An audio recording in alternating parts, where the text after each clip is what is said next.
Drama bada, letra xeaz kontatu beharko drama humano bat, urolaldean gertatzen dena, gaur eta hemen.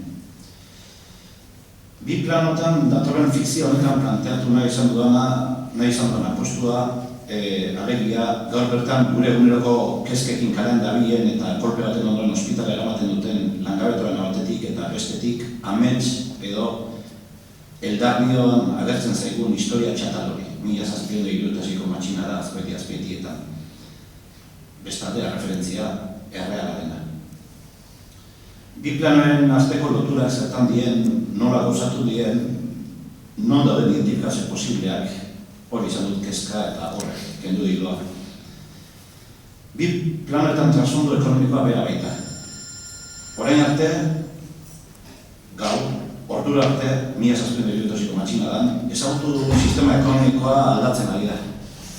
Eta jauzi horretan, jende xea da, dolare horrek txikitzen duena. Libertate ekonomikoak ez baitu zerikusirik jendearen askatasunarekin. Egunotan ari gara ikusten. Lexikoa bera ere zalantzan jarri beharko genuke.